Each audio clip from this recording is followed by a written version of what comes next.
Apakah kamu tahu bahwa saat Qingming hujan turun deras? Di balik orang-orang yang lelah di jalan. Apakah ada cerita inspiratif di baliknya? Pada hari Qingming lebih dari 1000 tahun yang lalu, hujan gerimis turun. Orang-orang sibuk pergi ke makam di jalan. Namun ada seseorang yang berbeda. Orang ini adalah Dungu. Dia tidak membakar kemenyan atau memberikan persembahan.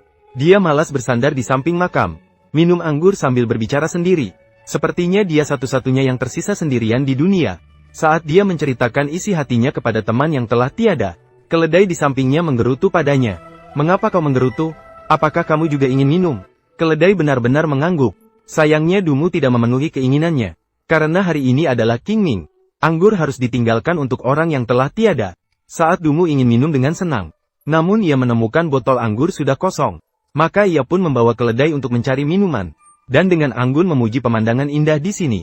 Saat itu, selain dia, ada seorang yang aneh. Seorang tua yang sedang menggarap tanah di tengah hujan. Dungu mendekati dan bertanya di mana bisa membeli anggur. Minum anggur untuk menghilangkan kegelisahan. Kegelisahan semakin dalam. Namun tidak tahu apa yang membuat Anda gelisah. Berbakat tapi tidak bisa berkontribusi pada negara. Minum anggur tapi tidak bisa bersenang-senang sepenuhnya. Itulah yang disebut kegelisahan. Tua itu tahu Dungu memiliki ambisi besar setelah mendengarnya. Namun Dungu mengolok-olok dirinya sendiri karena setiap hari mabuk tak sadar. Di mana ambisinya yang tersisa? Tua itu kemudian mengalihkan pembicaraan. Memberitahunya bahwa ini adalah desa bunga aprikot yang terkenal. Anggur aprikot di sini sangat harum dan kental. Dungu mendengar tentang anggur lezat dan segera bertanya arahnya. Namun tua itu menjawab dengan tidak relevan. Beritahu dia bisa pergi kemana saja. Dimanapun ada orang, di situ ada anggur. Dungu merasa kalimat ini memiliki makna mendalam. Namun saat ini dia belum mengerti. Melihat orang tua itu tetap enggan memberi arah yang pasti, maka Dungu hanya bisa memilih jalan secara acak untuk mencari. Saat itu, anak gembala datang dan bertanya heran kepada kakek. Di sini setiap rumah membuat minuman keras. Mengapa orang yang ditanya arah tidak bisa menemukan minuman? Orang tua itu dengan tepat mengatakan bahwa Dungu tidak bisa menemukan jalan untuk membeli minuman. Dungu berputar-putar di sini tapi tetap tidak bisa pergi. Seperti perasaannya yang kacau saat ini. Dan saat itu dia juga mulai mengantuk. Maka tanpa pikir panjang, dia tidur di bawah pohon. Harus diketahui bahwa saat ini masih hujan kecil. Terlihat bahwa Dungu juga adalah orang yang santai. Saat itu, anak gembala membawa sapi datang ke tempat ini. Dengan nakalnya, dia berseru, jual minuman keras. Seketika itu juga, Dungu terbangun. Masih dengan bingung, Dungu terus bertanya di mana ada minuman. Anak gembala mengeluarkan botol minuman untuk menunjukkan bahwa dia punya. Dungu mengatakan bahwa dia baru saja bermimpi minum. Dan sekarang minuman datang dengan sendirinya. Keledai juga tersenyum lebar. Anak gembala menjelaskan bahwa minumannya tidak dijual. Jika kamu bisa menjawab 3 pertanyaan, minuman akan diberikan secara gratis. Dungu tersenyum percaya diri. Biarkan anak gembala bertanya. Pertama, apa yang paling kamu sukai dalam hidupmu? Tentu saja minum minuman.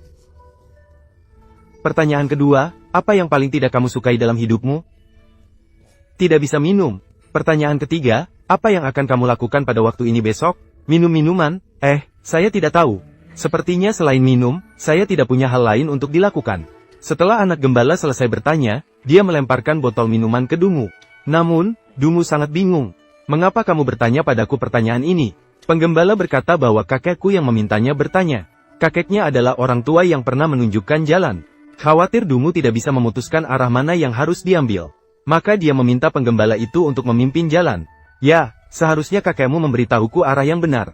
Kadang-kadang orang sangat membutuhkan seseorang yang memberitahu arah. Ketika seseorang merasa bingung, dia benar-benar membutuhkan seseorang yang menunjukkan jalan. Penggembala itulah orang yang menunjukkan jalan. Di sebelah timur adalah desa bunga pear, terkenal dengan minuman anggur bunga pear. Di sebelah barat adalah desa bunga persik, terdapat minuman anggur bunga persik. Sedangkan di selatan adalah desa bunga aprikot. Minuman anggur bunga aprikot terbaik berasal dari keluarga kami. Dungu mendengarkan dan ingin pergi ke semua arah. Dia ingin mencicipi semua jenis minuman anggur. Tetapi sekarang yang paling ingin dia kunjungi adalah desa bunga aprikot. Dia ingin bersama orang tua itu minum anggur dan berdiskusi tentang filsafat hidup. Mendengar ini, anak gembala meminta dia pergi sendiri ke desa Xinghua untuk menemui kakeknya. Dan kakeknya juga meninggalkan pesan untuknya. Boleh pergi kemana saja. Hanya dengan bergerak, itu lebih baik daripada diam. Sekarang Dungu akhirnya memahami makna mendalam dalam kata-kata orang tua itu sebelumnya. Kemudian dia minum sedikit anggur untuk menghilangkan rasa haus. Tanpa diduga, ada air di dalamnya. Ternyata dipermainkan oleh anak gembala. Cuaca saat ini sudah cerah setelah hujan. Suasana hati Dungu juga cerah seperti langit ini. Dungu terinspirasi dan mulai menulis. Dia menciptakan karya abadi yang luar biasa, King Ming.